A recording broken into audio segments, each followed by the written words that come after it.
Gracias, José. Gracias a todas, gracias a todos. ¿Se escucha bien? ¿Sí? Ya, súper. Ya, bueno, mi presentación va a ser mucho más a un nivel como más concreto dentro del espacio de psicoterapia. En ese sentido, es como un complemento a las presentaciones anteriores. Y voy a hablar de básicamente dos ideas. No voy a presentar un PowerPoint, o en una de esas voy a presentar algo al final. La primera es que cómo ha ido evolucionando el concepto del diagnóstico dentro de la comunidad gestáltica, y la segunda es un modelo específico para entender lo que le pasa a la persona que tenemos al frente en una terapia. ¿Ya? Tratando de ilustrar el modelo también para que lo puedan empezar a ubicar, a conocer y eventualmente a usar. ¿Ya? Ahora, para esta primera idea de la evolución del concepto de diagnóstico, quería contarles algo, y es que yo tengo dos niños chicos y mis hijos hace poco tenían algunas palabras prohibidas que eran como muerte, matrimonio, guagua y otras cosas así que era mejor, o sea, era absolutamente imposible decir en mi caso. Eh, y, y claro, entonces teníamos que decir, en vez de, no sé, pues tal personaje murió, teníamos que decir, a tal personaje le pasó la palabra prohibida. ¿Y por qué me acordé de esto, de las palabras prohibidas de mi hijo? Porque en la comunidad gestáltica, acá en Chile, el diagnóstico era una palabra prohibida. Y de hecho, eh, cuando yo conversé acerca de desarrollar algunas cosas en torno al diagnóstico en el centro de Gestalt, lo que me dijeron era, no, diagnóstico es una palabra prohibida. Eh, entonces, a lo largo de los años, porque esto ocurrió como en el 2012, 2011, ha ido evolucionando la idea de qué es el diagnóstico. Ha ido evolucionando y ya no es tanto una palabra prohibida, porque nos hemos dado cuenta que el diagnóstico no es el diagnóstico psiquiátrico que nos enseñaron en el pregrado, por lo menos a mí. No es los síntomas, no es los trastornos. El diagnóstico es observar algo que nos va a resultar una distinción importante, ¿ya? Entonces el diagnóstico puede ser diagnosticar la actitud más abierta o defensiva que trae el paciente. Puede ser diagnosticar si es que está realizando, por ejemplo, las tareas terapéuticas o no. Puede ser diagnosticar algo de sus recursos psicológicos, etc. Entonces, el tema con el diagnóstico, ¿por qué se convierte en una palabra prohibida?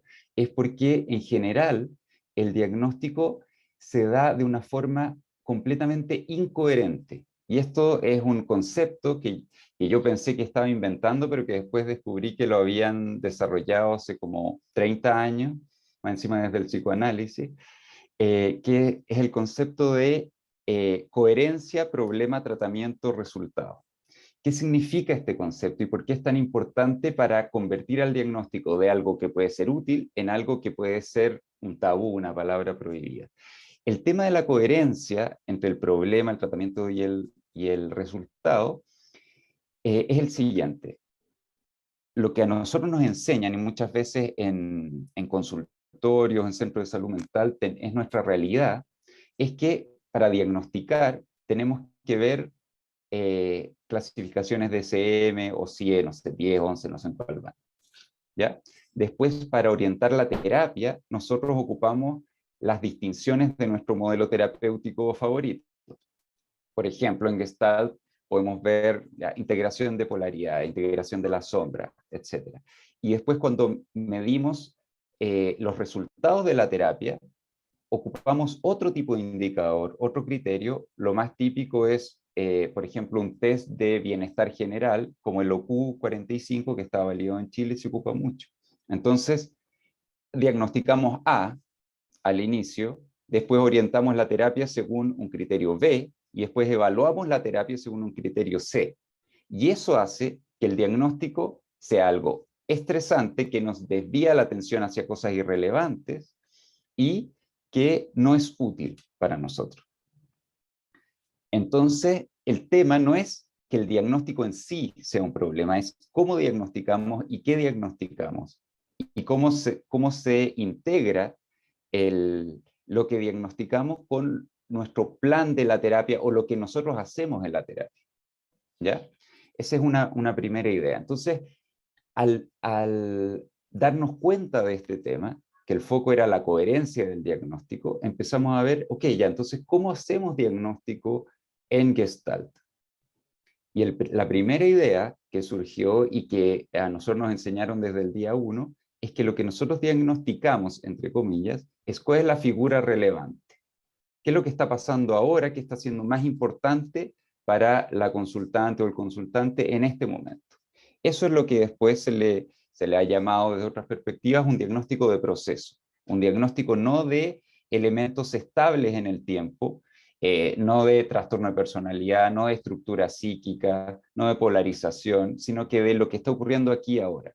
Por ejemplo, la terapia centrada en emociones, todo su diagnóstico prácticamente se centra en diagnóstico de proceso. ¿Qué está ocurriendo ahora, aquí y ahora en este momento? Entonces, lo que está ocurriendo aquí en este momento me guía a mi intervención en el momento siguiente.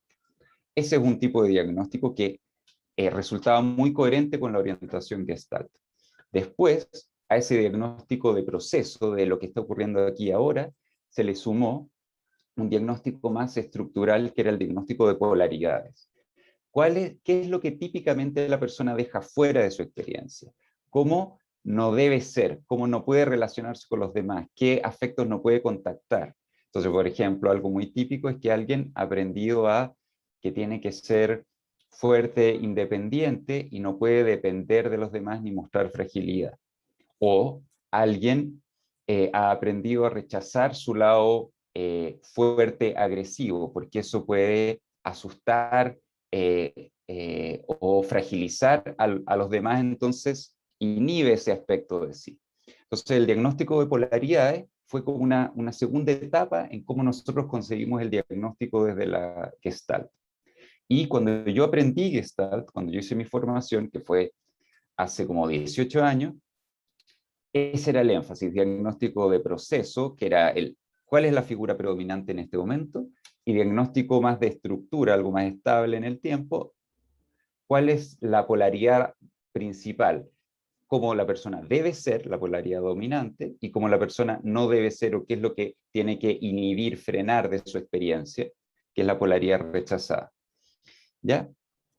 Pero a lo largo de los años, yo por mi lado, y también la gente de los profesores que estaban más activos en el centro Gestalt, nos empezamos a dar cuenta de un elemento, y era que a veces atender a la figura tenía ciertos problemas porque podían haber muchas figuras, entonces era difícil mantener un foco si es que uno decía nomás, atiende a lo que está pasando ahora. ¿Qué pasa cuando pasan 10 cosas en el momento? ¿Cuál de las 10 priorizo? Por otro lado, al integrar polaridades, nos empezó a pasar que a veces la persona desarrollaba su capacidad de conectarse con un polo. Ya la persona que está siempre alerta desarrolla la capacidad de relajarse, bajar, confiar. Y es capaz de hacerlo, es capaz en la sesión, es capaz en su vida, pero a las 2 semanas vuelve a estar hiperalerta. Como que se logra contactar, pero retrocede. Y esto nos empezó a pasar varias veces. Entonces, lo que empezamos a desarrollar era la idea de que había otro elemento también, que en el centro Gestalt le llamamos la visión existencial, que era como la construcción de mundo a la base que sostenía la polarización.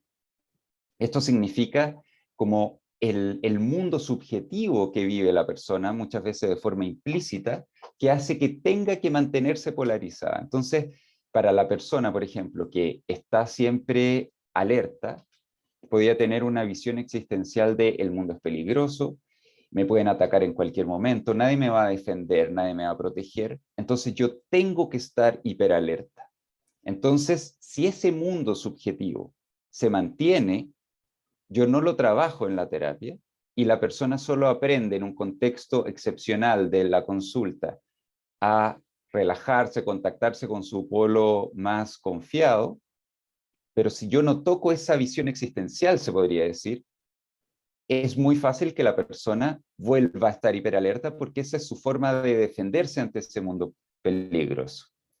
Entonces, el síntoma es la solución que ha aprendido la persona. Entonces, si yo no trabajo ese mundo subjetivo que habita la persona, esa solución va a seguir siendo necesaria y el síntoma va a tender a volver. Y esto no empezó a pasar, no con todos los pacientes, obviamente, pero con algunos que duraban en la terapia mucho tiempo y se conectaban con su polaridad más rechazada, pero volvían a reconectarse con la polaridad dominante y como que retrocedían y volvían a recaer. Entonces no sabíamos, porque ¿cómo si la persona es capaz de integrar esa parte que rechaza, por qué vuelve a polarizarse? Entonces ahí fuimos desarrollando este concepto de visión existencial. Y entonces, en este momento, el diagnóstico se fue complejizando y se fue haciendo mucho más útil, porque empezamos a ver, ok, ¿qué está pasando aquí ahora? Por ejemplo, claro, si alguien está súper afectado porque su vecino se murió de COVID, no vamos a ir a la visión existencial, vamos a ir a lo que le está pasando aquí ahora, ¿ya? Como decía Cristian. Eh, por otro lado, vamos a ver cuál es la polarización, qué es lo que deja fuera de su existencia. Y vamos a tratar de entender cuál es la visión existencial que hace que sea necesaria esa polarización. Pero viendo otros modelos, otras teorías, relacionando, por lo menos yo personalmente relacionándome con otros colegas desde otras orientaciones, en congresos de psicoterapia, de investigación en psicoterapia, etcétera, empecé a ver como distintas relaciones que podían profundizar y ayudarnos a ser más finos con nuestra comprensión de lo que estaba pasando a los pacientes. Y entonces aprendí, gracias también a algunas tesis de magíster de la Escuela de Psicología, como esta idea de la formulación de casos, para mí es como una evolución del concepto de diagnóstico. Y la formulación de caso básicamente es una comprensión de lo que le está pasando a la persona, en el sentido es como un diagnóstico, pero con el fin explícito de orientar la terapia. Orientar la terapia no de una forma rígida de, entonces la primera sesión voy a tocar esto, la segunda esto, la tercera esto, como si fuera un taller predefinido. No, orientar la terapia en el sentido que parece que estos son los temas centrales que tengo que tocar. Parece que de esta forma puede ser más útil relacionarme con la persona. Por ejemplo, con alguien que parte de su rollo puede ser haber tenido padres muy invasivos y que le dejaban poca autonomía. La orientación terapéutica puede ser, bueno, yo tengo que darle libertad a la persona, no tengo que repetir ese patrón. Pero con otra persona, que parte de su tema puede ser sentirse abandonado, desprotegido, a la deriva, tal vez la orientación terapéutica es que yo me mantenga muy presente. Aunque la persona me trate de alejar porque tiende a decir yo no necesito a nadie, yo tengo que mantenerme presente porque si no voy a repetir ese otro patrón de abandono. ¿Ya? Entonces, el concepto de formulación de caso es útil porque actualiza e integra la idea de diagnóstico, pero con la orientación de qué necesitamos saber para orientar, para tomar decisiones terapéuticas. ¿Ya? Entonces, ahora quiero pasar como al segundo punto de la presentación, que es cómo estamos entendiendo ahora una formulación de caso integrativa que nos permita identificar los puntos críticos a trabajar y más o menos orientarnos en cómo tenemos que trabajarlo en la terapia. ¿Ya? A ver, pensando en la formulación de caso, un primer punto es que va a haber como dos grandes ejes para entender lo que le pasa a la persona. Un eje horizontal y un eje vertical. El eje horizontal significa que la persona está inserto en sistemas más amplios, sistemas familiares, sistemas sociales, es ver el contexto. ¿Qué le está pasando a la persona? El problema de la persona en su contexto más amplio. El síntoma, se podría decir, está dentro de un sistema de personalidad, dentro de un sistema familiar, cultural, etc. Y el eje vertical es una herencia del modelo integrativo de Ken Wilber, que es que yo voy a ver por lo menos tres niveles. Uno es el nivel más existencial, transpersonal, que está arriba en el eje vertical, que de repente los problemas tienen que ver con sentido de vida, con valores, con cómo llevo una vida rica para mí, que me dé sentido, pero muchas veces los problemas principales no están en ese nivel. Muchas veces los problemas tienen que ver con el eje, la parte inferior del eje, que es la estructura psíquica, procesos frágiles, temas más, podríamos decir, de trastorno de personalidad, déficit de recursos. La persona no está en temas de sentido de vida, eso no es el foco. El tema es que hay ciertos recursos psíquicos, como la capacidad de reconocer lo que le pasa, ya como tener figuras de apego internalizadas en quien confiar, se podría decir. Temas de estructura. Entonces tenemos que centrarnos un poco más ahí. Y el nivel intermedio del eje vertical es el nivel como de la neurosis más clásica, la polarización, la integración de la sombra, conflictos en que ya si me conecto con esto va a pasar esto otro. El nivel que atendemos normalmente en la terapia Gestalt, por lo menos, es este nivel, pero también tenemos que estar conscientes que hay un nivel superior más existencial, espiritual, transpersonal, y hay un nivel más inferior, entre comillas, que es más de estructura. Entonces, esa es la mirada más general. Ok, fíjate en esto, pero fíjate que también hay otros niveles que pueden requerir atención, arriba y abajo, y para el lado, como en sentido horizontal, también. Mira el contexto, ¿ya? Pablo, ¿Cómo estoy de que... tiempo? sí, eso te quería avisar, quedan 5 minutitos. Ya, perfecto. Entonces, ahora quería ilustrar como el modelo más específico en que nos estamos centrando, que estoy ocupando en clases con mis pacientes, etcétera, y que estamos empezando a ocupar en la escuela de Gestalt, que es una versión más específica de esta idea de la visión existencial, ¿ya? Entonces, la idea es que en la mayoría de los casos, cuando el tema es más neurótico, entre comillas, y esto igual se aplica a pacientes con trastorno de personalidad, solo que hay que complementar con temas estructurales, la persona tiene un problema, ya tiene un síntoma. Eh, y no logra superar su síntoma porque en algún nivel de sus aprendizajes emocionales, de su construcción de mundo, es necesario o inevitable seguir teniendo ese síntoma. Hay un obstáculo que le impide superar ese síntoma. Entonces, ¿cuál es ese obstáculo? Es lo que también le llamamos la visión existencial, o desde otros modelos se le llama la posición prosíntoma, o emocionales que sostienen el síntoma, modelo de mundo, etc. El punto es que hay un mundo subjetivo que está vigente para la persona, explícitamente, conscientemente o inconscientemente en general, donde el síntoma es inevitable o es la mejor solución. Entonces, lo que tenemos que hacer en la terapia es explorar esa construcción de mundo subjetiva, porque esa es la vivencia que es más relevante para ese problema. Entonces, si queremos hacer una terapia focal, una terapia también eficiente, y una terapia también profunda, porque no son dicotomías, tenemos que ir a esa construcción implícita de mundo. Y esa construcción implícita de mundo tiene varios elementos. ¿Ya?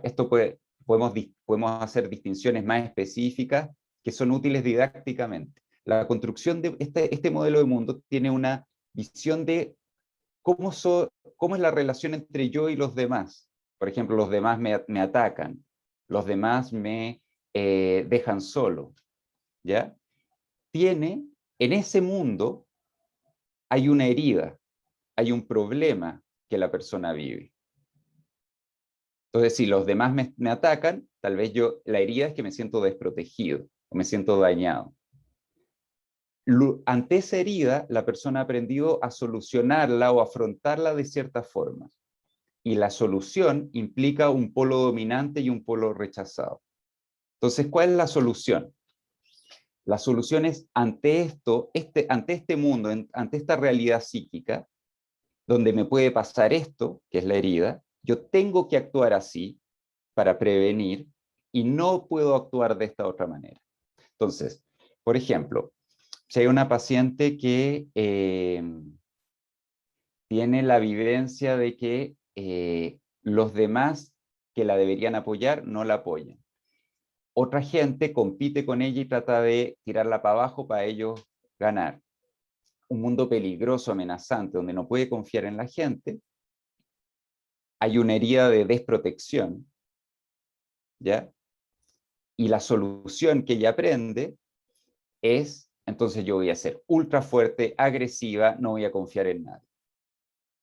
Entonces lo que se ve como un problema relacional en la terapia, porque la paciente puede parecer agresiva, puede parecer confrontacional, puede parecer que no establece vínculo. Si nosotros entendemos su mundo subjetivo, es la solución que ha aprendido para resolver su problema más de fondo, que es el que ella se siente muy desprotegida y sola en el mundo. Entonces, la polaridad dominante, que es como ella debe ser, esta actitud como agresiva, desconfiada, y la polaridad rechazada, que es como lo que ella no puede contactar, es la confianza, el dejarse querer, contener, apoyar, abrirse. Entonces, ¿cuál es la utilidad de esta visión, de esta formulación de caso? Que primero nos hace no pelear contra la persona, especialmente contra su resistencia, contra sus síntomas, nos hace comprender sus síntomas como algo coherente con este aprendizaje del mundo, esta vivencia. Y también nos orienta sobre qué tipo de cosas podemos hacer en la terapia. Por ejemplo, podemos hacer trabajos como clásicos de sanar al niño interno, con su vivencia de desprotección más profunda. Podemos hacer trabajo de parte, dialogando con su parte defensiva, entre comillas, con su parte desconfiada, con su parte agresiva, reconociendo su intención positiva y tratando de que sea una aliada del tratamiento. Podemos desarrollar recursos, ayudarla a desarrollar recursos y conectarse con este otro polo más rechazado en un ambiente en que ella tiene suficiente apoyo para poder arriesgarse a contactarse con ese polo rechazado. Ya nos orienta de múltiples formas en la terapia y también nos dice qué actitud terapéutica tenemos que tomar, nos orienta en nuestra relación terapéutica, porque con una paciente así, nuestra tendencia va a ser alejarnos, chuta, esta me está atacando todo el rato, entonces ya ándate, haz lo que queráis. Yo no tengo que aguantar esto, repitiendo el patrón relacional que sostiene esa visión de mundo. Entonces, si nosotros hacemos ese diagnóstico, lo que tenemos que hacer es estar muy presentes ahí, muy presentes, muy presentes, muy presentes, mostrando que nosotros sí vamos a estar ahí, a diferencia de los demás, para generar una experiencia emocional correctiva. Entonces, en el fondo, esta visión, esta comprensión de lo que le pasa a la persona, nos ayuda en cómo ponerle un foco a la terapia y cómo ir generando experiencias emocionales correctivas que vayan, se podría decir, actualizando esa construcción de mundo, para que la persona aprenda que no tiene que estar condenada a vivir por siempre en ese mundo amenazante y peligroso, y puede arriesgarse a vivir algo distinto. Bueno, ahí si es que de repente hay preguntas, puedo dar más ejemplos, tenía pensado varios ejemplos de casos, pero ya estoy como en la hora.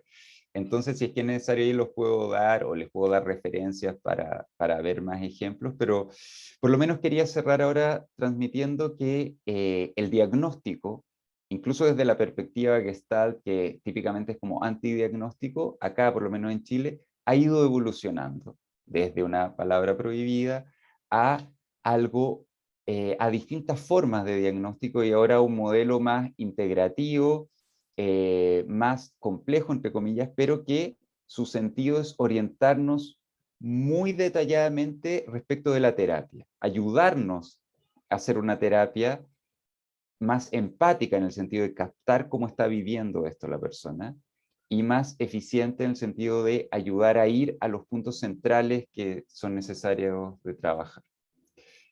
Eso, muchas gracias.